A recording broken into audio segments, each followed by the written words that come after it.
오늘 사도행전 세 번째 시간입니다. 2장 1절부터 13절까지 말씀, 새로운 시작 내용으로 보도록 하겠습니다. 우리 지난주에 1장 12절서부터 26절까지 우리가 했는데요.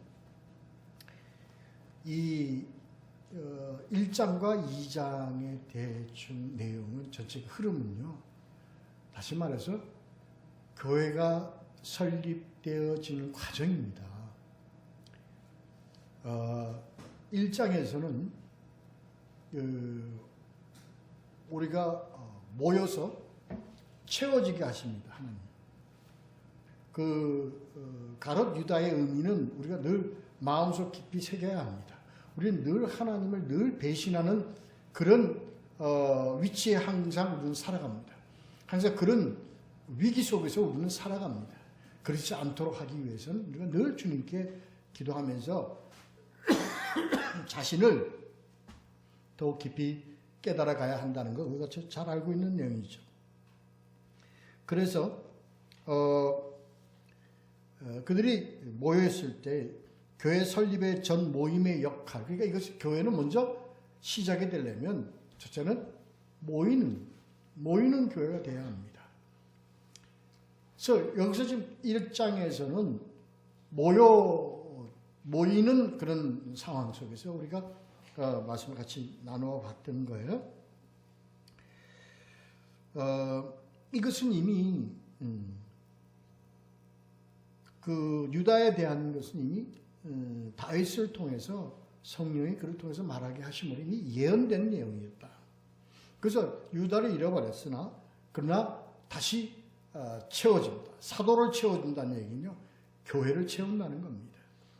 그래서 항상 교회는 그런 유다적 교회가 늘 있는 반면에 또 거기에 대해서 하나님은 채우시는 하나님. 그래서 하나님의 교회는 하나님의 교회로서 항상 가게 하신다 하는 깊은 의미를 가지게 된다 하는 내용으로 우리가 함께 나누어 보았습니다. 자, 오늘은요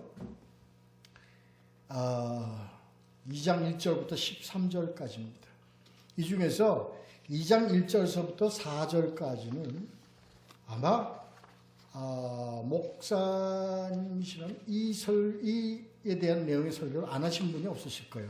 다 기본적으로 해야 되는 겁니다. 근데 이 내용이 중요한 것이 아니라 이것이 어떤 의미를 우리에게 주는가, 그러니까 어떤 의미를 우리에게 주는가 하는 것을 우리가 깊게 우리가 한번 고찰을 해보는 시간이 되기를 바랍니다. 자, 오늘 본문을 보면서 하겠습니다. 2장 1절부터 4절까지입니다. 오순절날이 이미 이르매 그들이 다 같이 한 곳에 모였더니 호련히 하늘로부터 급하고 강한 바람 같은 소리가 있어 그들이 앉은 온 집에 가득하며 마치 불의 혀처럼 갈라지는 것들이 그들에게 보여 각 사람 위에 하나씩 임하여 있더니 그들이 다 성령의 충만함을 받고 성령이 말하게 하심을 따라 다른 언어들로 말하기를 시작하니라. 절차가 그렇습니다. 첫째, 우리가 여기서 볼 것은 뭐가 임하는 거냐요. 물론 이거 성령이 뭘로 임하는가 합니다. 자, 여기서 우리는 참 많은 사람들이요, 왜곡된 해석을 많이 해요. 바람이 임한다, 불이 임한다, 이런 이것은요, 시내산에 하나님께서 시내산에 모세를 불러서 그에게 율법을 내리실 때 구름이 가득 차고 임재의 그런 표적이 있지만 그것은 하나님의 임재를 나타내는 하나의 그 현상이단 말이에요. 그러니까 우리는 이 현상에 더 치중을 해요. 결국은 뭐 하기 위해서 모세를 불렀어요, 하나님이? 뭐 하기 위해서 모세를 불렀냐면 율법, 다시 말해서 말씀을 주시기 위해서 모세를 부른 거예요. 그러니까 임한 거가 뭐냐? 다시 말해서 현상이 아니라 말씀이다라는 것을 우리가 깊이 명심해야 합니다. 여기서도 그렇습니다. 여기서 보면 2절부터 보면 호련히 하늘로부터 급하고 강한 바람 같으니에요.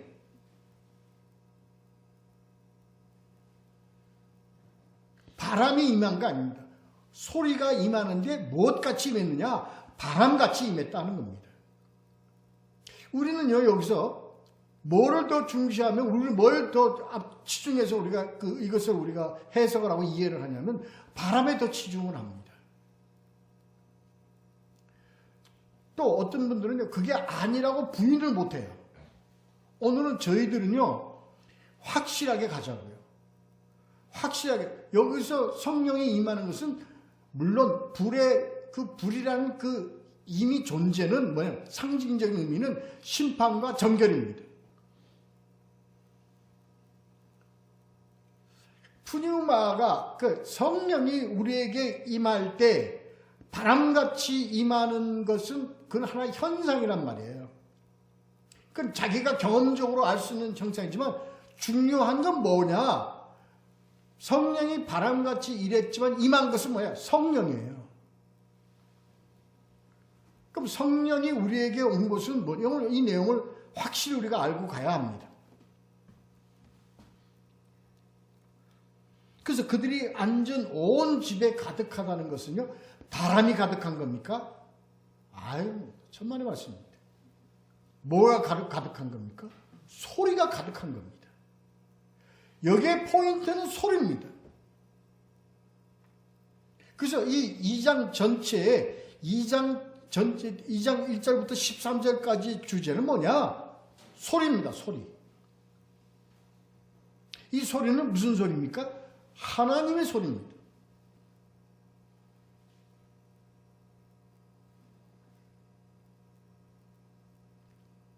이것이 각 사람에게 임하되 그가 이게 무슨 말인지 몰라요.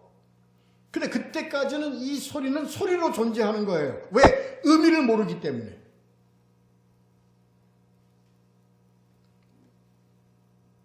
온 집에 가득하다는 것은요, 온 집에 하나님의 말씀 소리가 가득 찼다는 거예요. 이게 바로 뭡니까? 이게 교회입니다. 교회.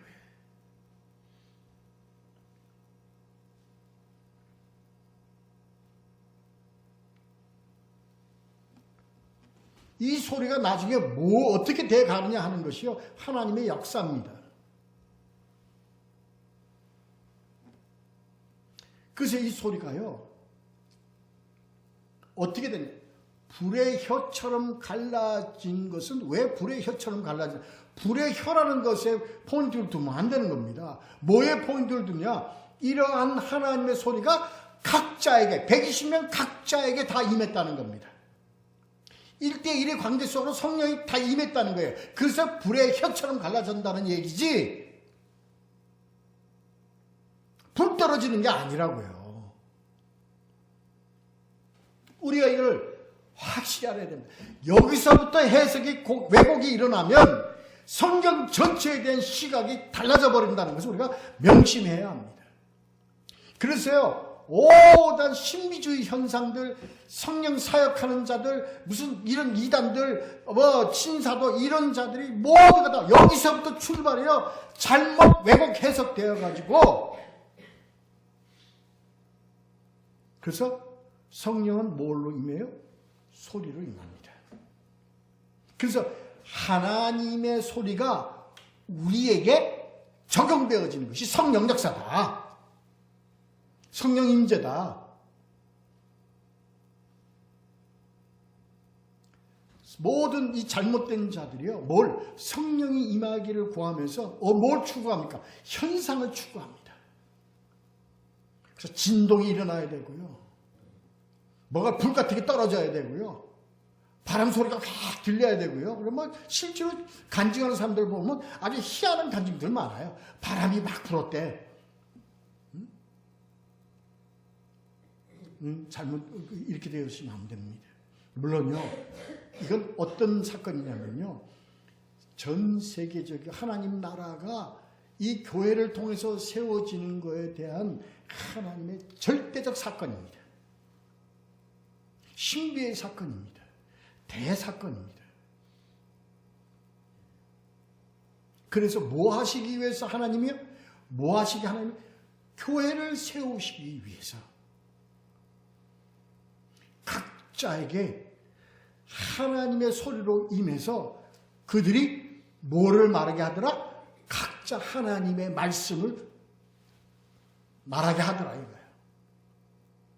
이거예요. 그게 뭐냐?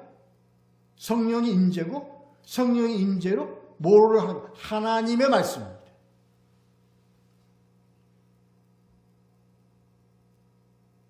그래서요, 우리가 늘 주장하지만 성령의 임재는 하나님이 우리에게 하나님의 말씀을 우리에게 주시는 거예요. 하나님의 말씀을 주시면 우리가 성경 읽는 눈이 달라져요. 믿음의 눈이 달라져요. 예수가 누구인가를 확실히 알게 돼요. 하나님 아버지의 뜻이 무엇인지를 우리가 알게 돼요. 하나님 안에서 있는 나가 누구인가를 확실히 알게 되는 것이 성령 역사입니다. 이걸 알아야 됩니다. 이건 잘못된 것을 우리가 비난하거나 그것을 비판하고자 하는 얘기가 아닙니다. 이게 그들이 알고 있는 성령의 신비를 몇만 배 값어치 우리가 알고 깨달아야 하기 때문에 그렇습니다. 그 말씀, 하나님의 말씀이 우리에게 오면요, 뭐가 일어나냐? 능력이 일어나고요. 치유가 일어나고요. 능력이 나타나고요. 그건 뭐예요? 더불어 나타나는 겁니다. 더불어 나타나는 것. 하나님의 말씀을 알므로 나에게 나타나는 표적입니다. 중요한 건 뭐냐? 가장 중요한 건 뭐냐? 성령이 임함으로 하나님의 소리가 내 안에 들어와 내 입에서 하나님의 말씀을 전하게 하고 내 안에서는 그 말씀이 생명으로 내가 받아들여지는 역사가 나타난다. 이것이 바로 뭐냐? 교회의 탄생입니다. 교회 인간의 조직으로 일어나는 거 아닙니다. 인간 의리로 뭉쳐서 세워지는 게 교회가 아닙니다. 하나님의 말씀이 살아 역사하는 곳으로 하나님께서 세우도록 허락하시는 그곳이 바로 교회, 참 교회입니다. 그래서요, 2장적 온 집에 가득한, 온 하나님의 말씀이 가득한 거예요. 그래서 교회는요, 충만해야 합니다. 하나님이 알아먹든 뭘 알아먹든 간에 하여튼 하나님의 말씀이 충만해야 됩니다. 그래서 교회는요, 하나님의 말씀이 진리로 우리가 알고 깨닫고 소유하고 그것을 증거하는 과정에 있는 것이 교회입니다.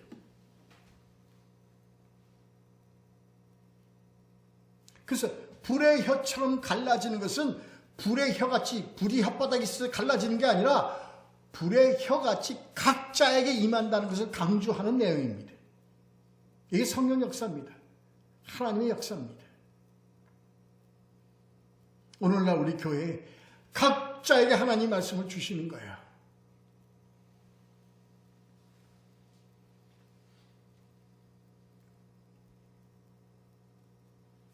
그들이요, 이 교회의 탄생의 이 의미, 각자 다른 언어들로 말하기를 시작하니라. 이게 뭐죠? 이게 방언입니다.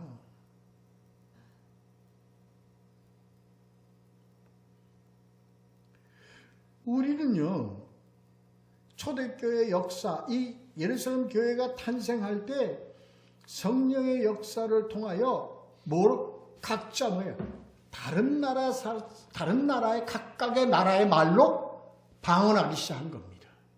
이게 뭐예요? 이게 방언입니다.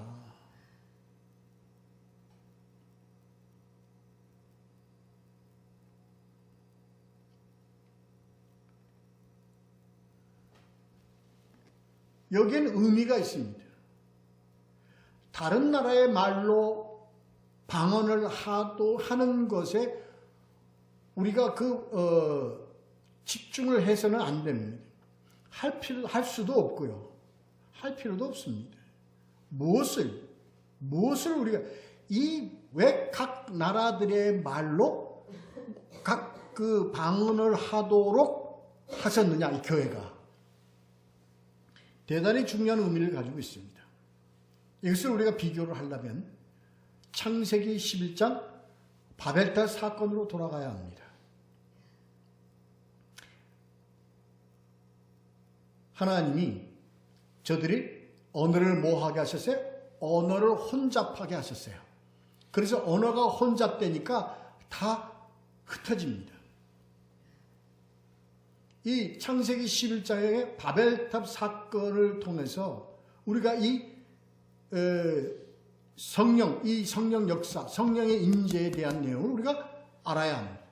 그런데 그들이 그러한 사건을 통해서 다 인류를 흩으셨던 하나님은 이제 교회라는 것을 통해서 전부 다 세계 각국의 말로 다 모이게 합니다. 이게 하나님의 신비입니다.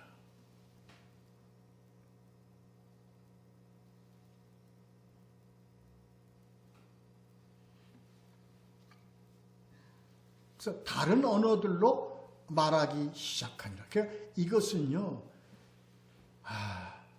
우리는 방언받기를 구해요.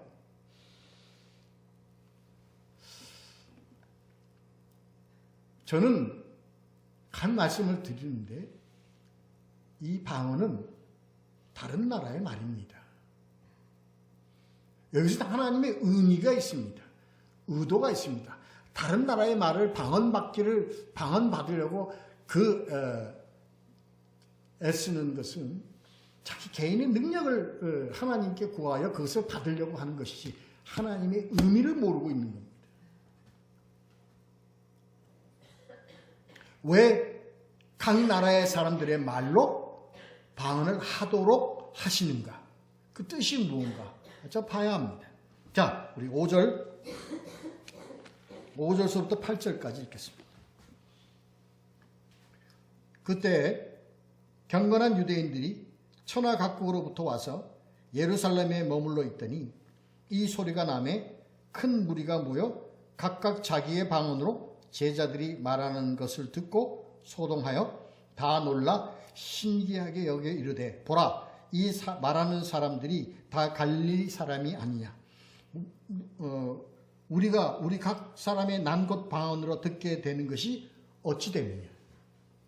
이걸 정확하게 지금 나와 있는데도 불구하고 방언은 하나님의 언어라고 그래가지고 그게 방언으로 고착화가 되어버렸어요.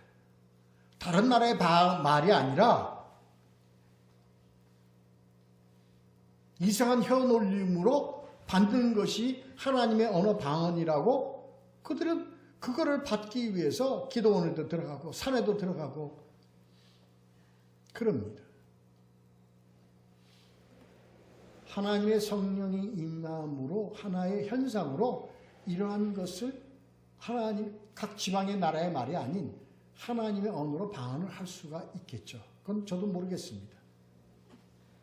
그러나 하나님은 각자의 말을 통해서 이것은 우리가 모르는 하나님의 언어를 우리 입에서 나타내게 하도록 주신 데 뜻이 있는 거 아닙니다.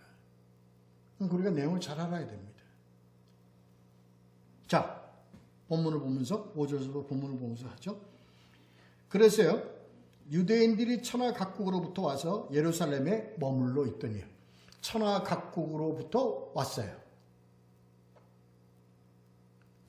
천하에 온천에 흩어버렸던 하나님이 흩어져 있던 유대인 디아스포라를 오순절 절기를 지키게 하기 위해서 예루살렘으로 다 모읍니다. 그래서 어디로 인도하느냐? 이 다락방으로 인도를 합니다. 그래서 그들이 듣습니다. 뭘 들어요? 아니, 저게 지금 일자 무식한 갈릴리 뱃놈들 아니냐? 속된 말로? 우리는 저거 지금 국민학도 제대로 안 나오고 중학교도 제대로 안 나온 일자무신 농사꾼 아니냐, 이 지방 사람들이. 그런데 무슨 말을 알아? 어떻게 해서 우리나라 말로 저들이 방언을 하냐? 우리나라 말로 저들이 저렇게 할 수 있느냐? 이해할 수 있느냐?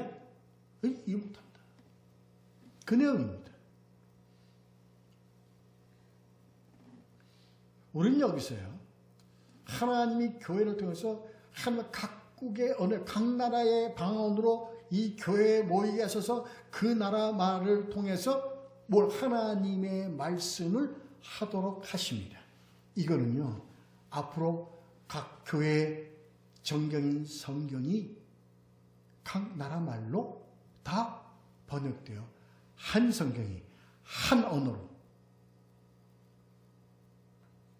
확산되어질 것을 하나님이 계시하는 의미가 있습니다.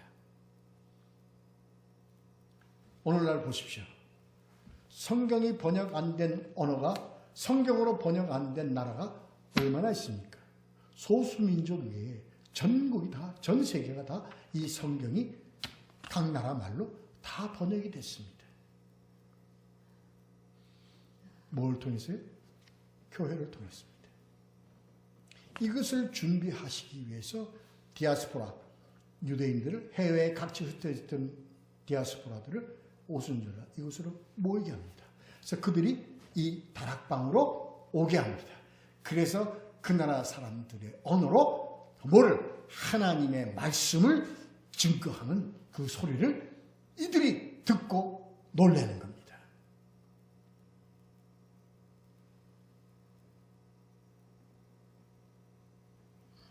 그래서 각 사람이 난 곳 방언으로 듣게 되는 것이 어찌 되느냐? 있을 수도 없는 일이다. 이거를요, 현상적 하나의 성령 역사로 자꾸 왜곡을 해가지고요, 누가 뭐 어느 나라 언어로 방언을 받을 수 있겠죠. 그러나 그건 의미가 없습니다. 받아서 뭐하게요? 그 받아서 뭐하게? 이미 성경이 각국 나라 언어로 다 번역됐습니다. 이게 교회예요. 이 교회가 이래 예루살렘에 다 모이게 했던, 디아스포라로 다 모이게 했던 하나님이 그들에게 각자의 언어로 전하여 하나님의 말씀을 전할 수 있다는 것을, 있을 거라는 예언을 하나님이 이 말씀을 통해서 계시한다는 걸 알아야 합니다.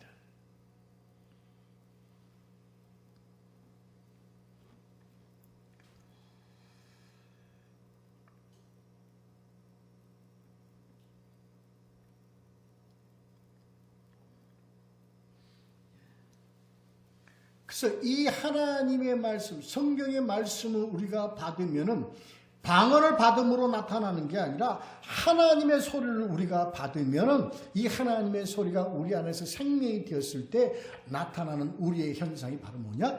능력입니다. 그게 어디에 나와 있습니까? 능력 행함입니다. 그다음 두 번째가 예언함입니다. 세 번째가 영들 분별함입니다. 그리고 각종 방언 말함입니다. 그리고 방언을 통역합니다. 이게 고린도전서 12장 10절에 나와 있습니다.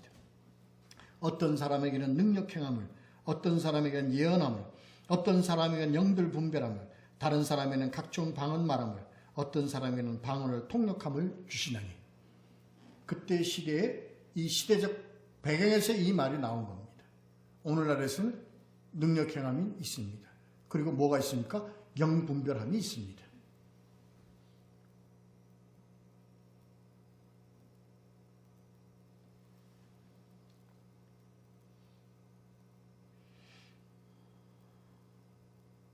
그래서 이 방언은 미래의 성경을 얘기하는 것이다 라는 것을 우리가 잊어서는 안 됩니다.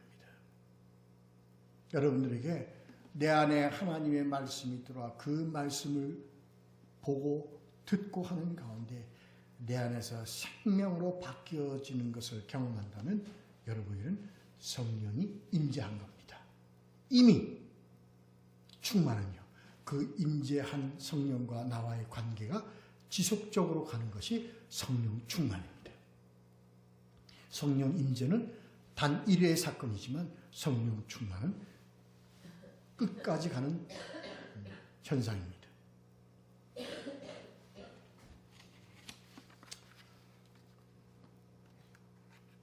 2장 9절부터 13절까지 읽고 마치도록 하겠습니다.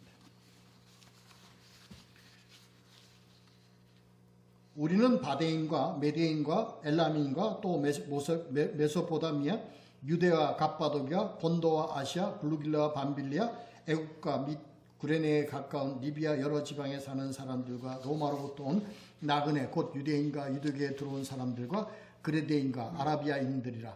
우리가 다 우리의 각 언어로 하나님의 큰 일을 말함을 듣는도다 하고 다 놀라며 당황하여 서로 이르되 이 어찌된 일이냐 하며 또 어떤 이들은 조롱하여 이르되 그들이 세술에 취하였다 하더라. 결론 이겁니다. 이게 하나님의 뜻이에요. 성령이 교회에 충만함으로 소리가 충만함에 따라서 각자가 그들이 성경을 말씀을 하나 손에 부여잡고 그들이 지금 세상 어느 곳까지 안 뻗친 곳이 어디 있습니까?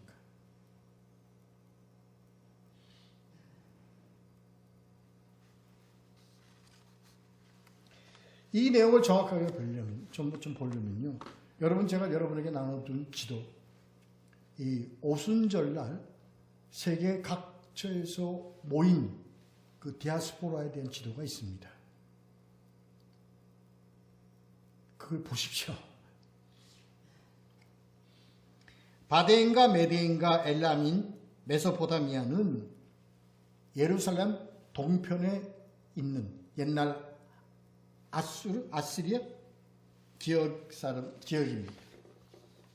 그때 포로로 끌려갔던 자들이 그대로 눌러앉아 살아서 거기서 디아스포라가 된 그런 자들입니다. 열왕기하 17장 6절에 보면 그게 나와 있습니다. 아수르인들이 북쪽 이스라엘 10지파를 포로로 잡아서 글로 데려간 것입니다. 메소포타미아도 예루살렘과 지금 메대와 그 바데인과 메대와 엘라민 그 지역과 예루살렘 사이에 있는 그 티그리스강, 유프라데스 강에 있는 지역입니다. 메소포타미아. 유대와 갑바도기아, 본도와 아시아, 브루길라와 밤빌리아는 예루살렘 북쪽에 위치한 북쪽과 그리고 동쪽에 퍼져 있는 그런 지역들입니다. 애굽과 구레네에 가까운 리비아 여러 지방은 북아프리카 지역에 거주하는 유대인들이다.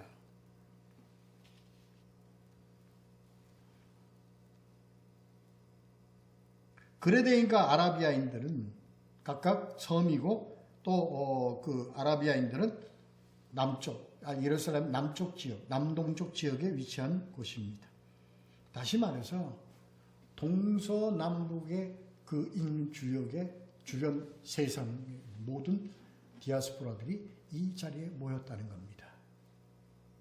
그리고 이 각자를 통해서 그 나라 사람들의 말로 하나님이 될 길, 다시 말해서 큰 일을 말함을 그들로 듣게 합니다. 그들이 놀래서 뒤집어질 정도죠. 어떻게 이럴 수가 있는가?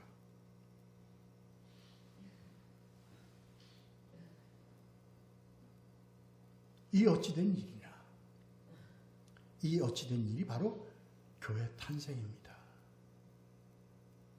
그래서요, 이제 앞으로 하나님께서 하나님의 말씀을 가지고 각국으로 퍼져서 그 말씀이 그 나라 각 나라 말로 하나님의 말씀이 전하여질 것에 대한 계시입니다. 이게 성령 역사의 참된 의미입니다. 성령 임재의 참된 의미입니다. 성령 임재는요, 하나님의 뜻 안에서 교회의 탄생을 의미하는 겁니다. 소리가 임하실 때 뭐로 임하느냐? 소리로 임합니다. 그 소리가 온 교회에 가득 차고 그들은 자기네들이 모르는 말로 각자의 방언으로 저들이 말씀을 전합니다. 그들은 누가 들을까요? 그 나라? 각 나라에 있던 디아스포라가 들어와서 그 얘기를 다 듣습니다. 그들은 다시 자기네들 나라로 돌아가 이 하나님의 큰 일을 그들이 전하게 되는 교랑 역할을 할 것을 지금 계시하는 내용의 의미입니다.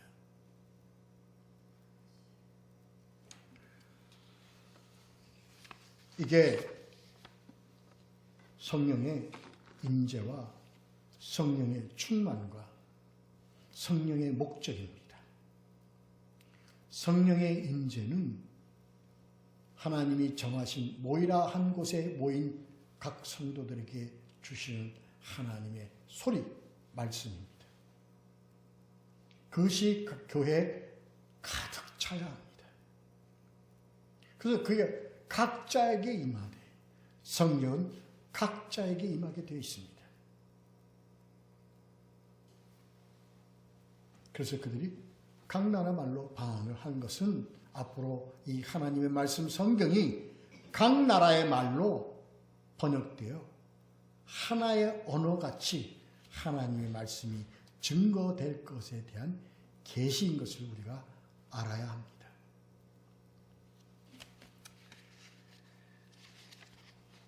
오늘 좀 일찍 끝났네요. 우리가 이 성령의 의미,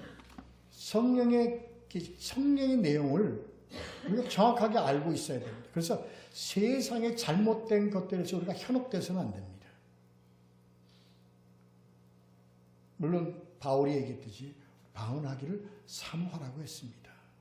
그러나 그것은 하나의 현상이요 하나의 어떤 표이지 그 자체가 성령은 아닙니다. 우리는 많은 것을 봅니다. 주위에.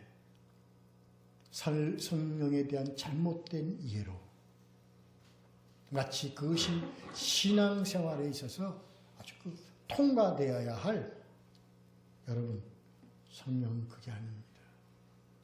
하나님의 소리, 하나님의 말씀이 여러분 안에 들어가서 불의 혀같이 여러분 안에 들어가서 여러분 그 말씀에 있는 의미와 그 말씀이 가지고 있는 진리가 가지고 있는 생명을 소유하는 데 있습니다. 진리를 소유하고 생명을 소유하면요. 여러분 가만히 있어도 여러분들은 능력 있는 자가 됩니다. 세상을 다스리고 세상을 지배하는 능력. 죽음이 여러분을 지배할 수 없는 삶의 능력, 복음의 능력 속에서 살게 되는 것입니다. 이러한 믿음의 삶을 살아가는 우리 모두가 되시기를 예수 그리스도 이름으로 축원합니다. 기도하겠습니다.